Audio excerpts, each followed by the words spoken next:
This video is coming out a little late, seeing as the banner is changing in just a few days, but you know what? Rate ups are temporary, but Sucrose is forever. She's the first 4-star I ever got from a banner, even before Noelle technically, since Sucrose actually appeared first when I pulled on the beginner banner, and I've been playing with her ever since. Sucrose is one of the best support characters in my opinion, and though she has picked up a lot of traction over the past few months, I feel like she's still somewhat underrated. What makes her so strong is first and foremost her element. Being an Anemo unit, she has access to the Viridescent Venera artifact set, which has one of, if not the most broken effects, providing incredible elemental resistance shred for swirled elements. Also, being a catalyst user, she can hold Thrilling Tales, the best support weapon in the game, and all her attacks are Anemo damage, so she can swirl constantly, making her a great driver and/or support for reaction teams, as well as an excellent support for mono element or hyper carry teams, with the exception of Geo and spread teams since Geo and Dendro can't be swirled.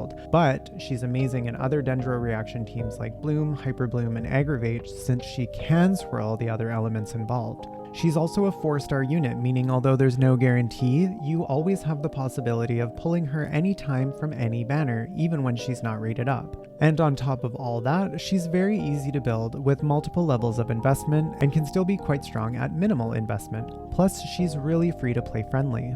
When it comes to Anemo supports, I like to think of Venti, Kazuha, and Sucrose being sort of the big three, since they all provide similar but separately specialized utility and support. Venti provides energy refunding, Kazuha provides elemental damage bonus, and Sucrose provides EM sharing, and they all provide crowd control to varying degrees, but all being situationally good. So while one of the three will be better than the others for certain situations, like Venti is phenomenal in scenarios with multiple smaller enemies that can be CC'd, and in teams where the team needs the additional energy, Kazuha is great for mono element or hyper teams, and Sucrose excels in reaction teams. One is not strictly better than another, as they can all fulfill the same role in one way or another. So if you don't have one or either of the 5 stars, and in some cases even when you do, Sucrose is more than capable of replacing them. As I said, Dendro can't be swirled, therefore cannot be affected by Viridescent Venera Shred, but that doesn't mean Sucrose doesn't have a place in the Dendro meta, since she can swirl the other elements involved in the Dendro reactions, so she doesn't lose any value, if anything, has even more now, and I'll talk about that more in the teams section. So moving on to her kit, her normal attacks, as I said earlier, deal Anemo damage in a 4-hit combo that has really low multipliers, but she executes them really fast, which is good when she's used as a driver since she can proc reactions very quickly. Her charged attack, on the other hand, is actually pretty strong in comparison and has a separate ICD from her normals, allowing for more swirls. Her elemental skill deals a single instance of Anemo damage and a small AoE, as well as providing a tiny bit of crowd control as it draws smaller enemies towards its center and launches them upwards. It also has its own ICD, adding even more swirl instances, and it procs her A4 passive. This is going to provide the bulk of her damage and energy generation. Her burst summons a large wind spirit a small distance in front of her that sucks enemies in and launches them, similar to her elemental skill, but in a larger AoE with stronger crowd control, and does so continuously, dealing multiple instances of Anemo damage over time. As well, if it comes into contact with one of Pyro, Hydro, Electro, or Cryo, it will deal additional damage of that element. Note that only one element can be absorbed, and the priority it follows for absorption is Pyro, then Hydro, then Electro, and lastly Cryo, so you do have to be careful to absorb the right element when multiple elements are present.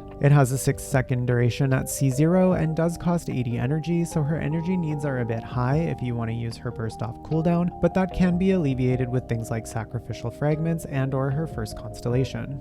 Her first Ascension passive increases the elemental mastery of characters whose element is swirled by 50 for 8 seconds. It can't stack, but the 8 seconds is reset every time she triggers swirl, and it can be applied to multiple elements at once. Great for reaction teams where the carry is the one proccing reactions, as well as in cases like teaser teams where any member of the team can be proccing a reaction at any time. Her 4th Ascension passive is Sucrose's claim to fame in reaction teams, and where her specialty amongst the big 3 Anemo supports lies as an EM sharer, whereby she increases the elemental mastery of all party members, excluding herself, by 20% of her own elemental mastery for 8 seconds every time she hits an enemy with her skill or burst. This is beneficial for reaction teams in the same ways as her A1, but to a greater extent. It also can't stack, but does reset every time her skill or burst hits an enemy. Sucrose's A4 A4 passive has always been a strong component of her kit, but with the release of Dendro and the associated reactions relying heavily on elemental mastery, it's even stronger. Before I talk about her talent priority, I want to quickly touch on swirl damage.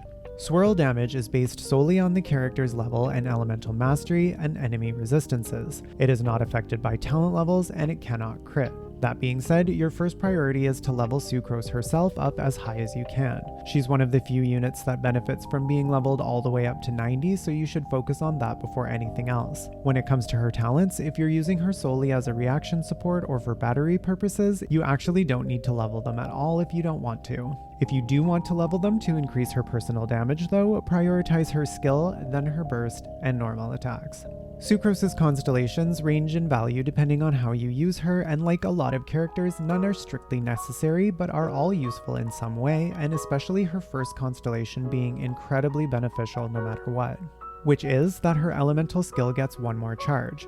This not only provides extra damage, but also more energy, another A4 proc, and if you're using sacrificial fragments on her, you can potentially get 3 casts of her skill. This is definitely one to aim for if you can. C2, her burst's duration is increased by 2 seconds. Extra damage, extra crowd control, and an extra proc of her A4, overall a great improvement. C3 gives 3 levels to her elemental skill, which is a very nice boost to her damage. Her C4 greatly increases Sucrose's capability as a driver/on-field carry, as it reduces the cooldown of her skill by 1 to 7 seconds on every 7th normal or charged attack. It's a bit random, but any cooldown reduction of her skill allowing for more frequent casts is a big boost to her damage, as well as further enabling her A4 passive. And if you're using her as your on-field auto attacker, she can proc this pretty often since she attacks really fast. C5 is 3 levels to her burst, great for extra damage, and her C6 grants a 20% elemental damage boost to the characters of the element her burst absorbs. This can be hit or miss because it's amazing when her burst absorbs the element you want to boost, but as mentioned earlier, when multiple elements are present, it has the possibility of absorbing the wrong element, resulting in not much of a damage increase at all.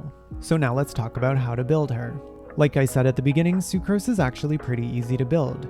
You can build Sucrose as an Anemo DPS if you want, with attack, Anemo damage, crit if you really want to, plus she ascends with Anemo damage, so there's that. But in most cases, her best role is as an elemental mastery support. For her artifact sets, or set I should say, is the 4-piece Viridescent Venerer, period. The 2-piece gives 15% Anemo damage bonus, which is nice, but what makes the set absolutely broken is the 4-piece effect that increases swirl damage by 60% and decreases enemy resistance to any element that is swirled by 40% for 10 seconds. This is the only set you want on her in late game.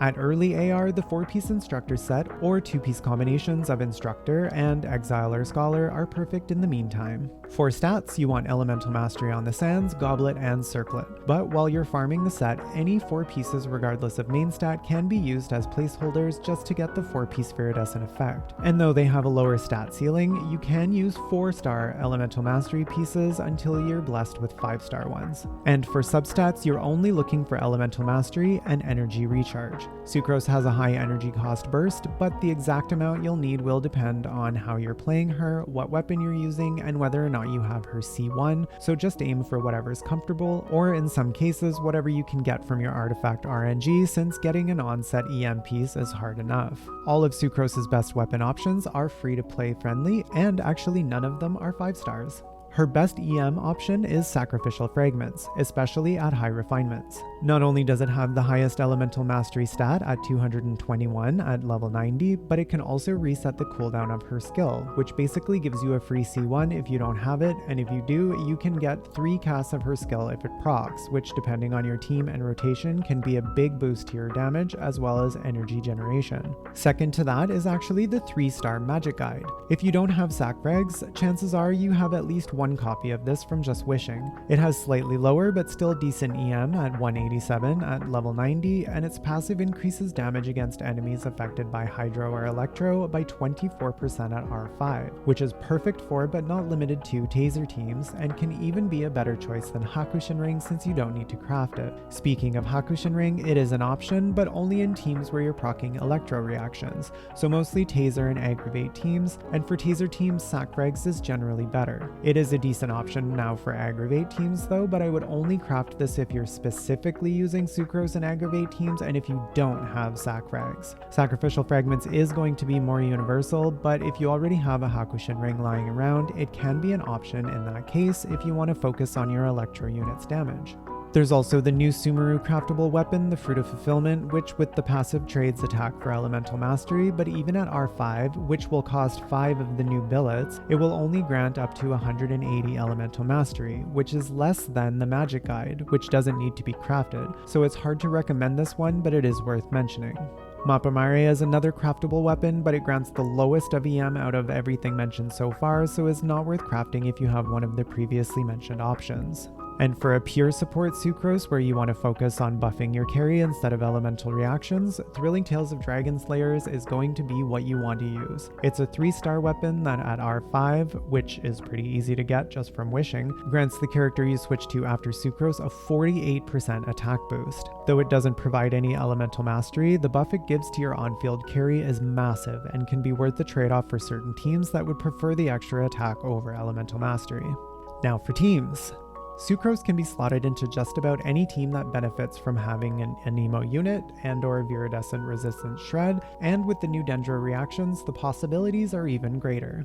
So starting with some Dendro teams, aggravate teams can benefit from Electro-Resistant Shred from VV, plus Sucrose's EM sharing can increase aggravate and spread damage for the whole team. Sucrose and an Electro unit and Dendro unit as its core, such as Fischl and Dendro MC, and then ideally another Electro unit to capitalize on the aggravate bonus, such as Keqing, Yaimiko, or Beidou, but other Electro units or even another Anemo unit can work. Running another Anemo unit holding Viridescent Venerer can even allow Sucrose to equip a 4-piece Gilded Dreams set and act as the team's on-field carry, which is a totally niche option, but an option nonetheless if you want to experiment. I don't know where the name came from, but Sucrose can drive salad teams, where she's driving the other unit's off-field abilities to react with Dendro to proc a mix of Electro-charged, Aggravate, Bloom, and Hyper Bloom, resulting in a ton of different reactions going off all the time, providing a load of damage and fun.